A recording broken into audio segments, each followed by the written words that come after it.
कल को किसी बुजुर्ग को या बच्चे को डर के बैठ जाए, अटैक आ जाए किसी को।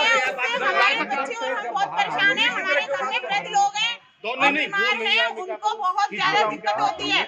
मैंने इस वास्ते में शिकायत लिखी रजिस्टर्ड पोस्ट से एसएसपी, डिस्ट्रिक्ट मजिस्ट्रेट, प्रदूषण नियंत्रण और यहाँ का प्रभारी निरीक्षक पुलिस को। किसी ने कोई जवाब नहीं दिया। प्रदूषण नियंत्रण विभाग ने चिट्ठी लिखी यहाँ के प्रभारी को। उसने कहा जब तक आदेश नहीं आएगा ऊपर से हम नहीं कर सकते, ये मामला भक्ति का, भक्तों का मामला है। कोई सुनवाई नहीं हो रही है साहब। और नित्य रात्रि 2 बजे से उनके लोग जो हैं गाड़ी, कार के ऊपर, जीप के ऊपर लाउड स्पीकर लगा के भजन शुरू कर देते हैं। महाराज जी 2:30 बजे तक आते हैं, उसके आगे भजन चलते रहते हैं, लाउड स्पीकर चलता रहता है, बैंड बाजे बजते रहते हैं, डमरू बजते रहते हैं। उन सबकी हमारे पास वीडियो है। इससे सभी लोग पीड़ित हैं। प्रॉपर ओनली 3 घंटे सो पाते हैं और मनुष्य पशु पक्षी और जीव भी नहीं सो पाते हैं। मतलब आतंकवाद सा हमको फील होता है। हम संतों का बहुत सम्मान करते हैं, पर कभी भी हमारे यहाँ प्रभात फेरी निकलती थी, शाम फेरी निकलती थी, रात्रि फेरी कभी नहीं निकलती थी। 1 बजे से और 3 बजे तक इतना उधम होता है जिसको मैं आतंकवाद कहूंगा। और भी नाच रहे हैं और ये इनका 2:30 बजे निकलते हैं, बट 11:30 बजे से शुरू हो जाता है। और किसी को अगर 12 बजे या 11 बजे आना हो तो ये घुसने नहीं देते हैं। इनका मोटी मोटी रस्सियां लग जाती हैं और साथ में प्रशासन चलता है। और तो और इनसे ये भी नहीं होता है तो इनकी दिवाली बनती है। ये बड़े बड़े इनके ना अनार बम पटाखे चलते हैं। कल को किसी बुजुर्ग को या बच्चा को डर के बैठ जाए, अटैक आ जाए किसी को, तो कौन जिम्मेदारी लेगा? प्रेमानंद जी महाराज जी हैं, इनकी एक पद यात्रा निकलती है रात को 2 से 3 बजे के बीच में। हमारी सोसाइटी बिल्कुल ऑन रोड है। ये अपने यहाँ से ढोल लगाड़े पटाखे बजते हुए आते हैं, चलते हैं। भयंकर रात तो इतना बड़ा माहौल था पटाखे बैंड बाजों का, सोसाइटी में बच्चे चीखने लगे। मैं एकदम जग के भागा। मैंने देखा क्या घटना हुई है। प्रेसिडेंट होने के नाते तो मैंने देखा कि उनकी बैंड द्वारा ये बारात निकल रही थी, बाकी उनके साथ पुलिस रहती है। और ये रस्सा हमारी गेट के सामने हमारे रस्सा लगा रखा था। अब यहाँ हमारे यहाँ किसी की एक दिन तबीयत खराब हुई, बुजुर्ग आदमी थे, उनको हम हॉस्पिटल ले जा रहे थे, निकलने नहीं दिया रास्ते में। तो क्या उनको मेरे प्रेसिडेंट के नाते उनको यहाँ मरने के लिए नहीं छोड़ूंगा? तो मेरा महाराज जी से ये करबद्ध निवेदन है। महाराज जी कहते हैं मैं ब्रजवासियों का चरणों का धोखे पीता हूँ। एक ब्रजवासी होने के नाते मैं महाराज जी से आग्रह करना चाहूंगा कि ये अपनी पदयात्रा को शांतिपूर्ण तरीके से निकालें। ये ढोल लगाड़े बैंड बाजे न बजाएं, जिससे सोसाइटी का, यहाँ सोने वालों का सब का जीवन नरक बने। दोस्तों, भारत के सबसे प्रसिद्ध संत प्रेमानंद महाराज जी के बारे में कौन नहीं जानता, लेकिन दोस्तों प्रेमानंद महाराज जी का भी विरोध हो सकता है, ऐसा आपने कभी जिंदगी में नहीं सोचा होगा, सपने में भी नहीं सोचा होगा। जो कि दोस्तों प्रेमानंद महाराज जी का विरोध कौन कर रहा है? प्रेमानंद महाराज जी के पड़ोसी ही कर रहे हैं।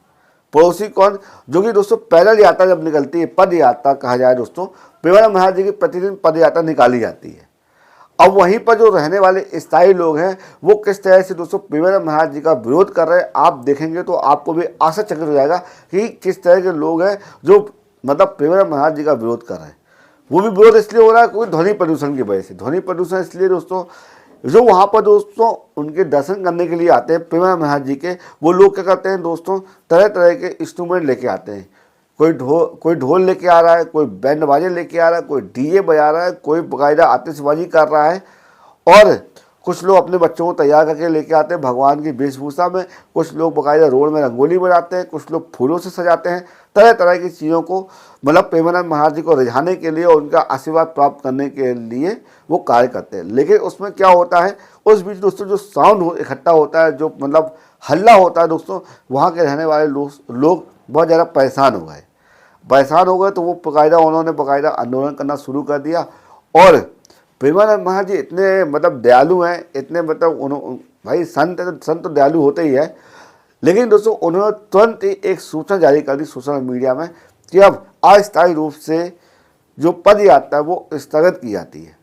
पद यात्रा होगी लेकिन इस तरह से नहीं होगी जैसे अभी होती थी। अब पद यात्रा वो उनके हिसाब से होगी, जब होगी तब देखा जाएगा। लेकिन अभी तो उन्होंने बंद कर दिया है।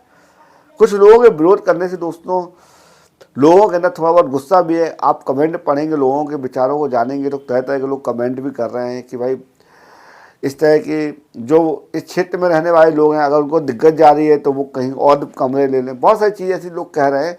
लेकिन पद यात्रा जिस हिसाब से निकलनी चाहिए तो उस हिसाब से नहीं निकल रही है। लोग बहुत ज़्यादा दुखी हैं। लोगों का कहना है कि भाई पद यात्रा निकालिए लेकिन शांतिपूर्वक निकालिए, हम भी आराम कर सकें।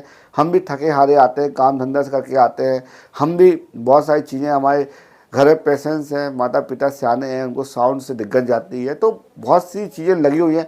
उन सभी चीज़ों को ध्यान में रखते हुए प्रेमानंद महाराज जी ने खुद ही, उनको पता है सच क्या है, वो तो खुद जानते हैं कि कितना क्राउड होता है, तो उनको भी लगा कि यार सही बात है, तो उन्होंने तुरंत ही इमीडिएटली ही सबके उत्थान के लिए उन्होंने ये सूचना जारी कर दी। प्रेमानंद महाराज जी जो भी करते हैं वो तो पता ही है, वो बहुत अद्भुत हैं, वो तो महान संत हैं। और मैं सभी लोग से निवेदन करना चाहूँगा कि सभी लोग प्रिय हैं, प्रेमानंद महाराज जी भी और वहाँ पर रहने वाले व्यक्ति भी प्रिय हैं। कुछ ऐसे कमेंट ना करें, कुछ ऐसी बातें ना करें।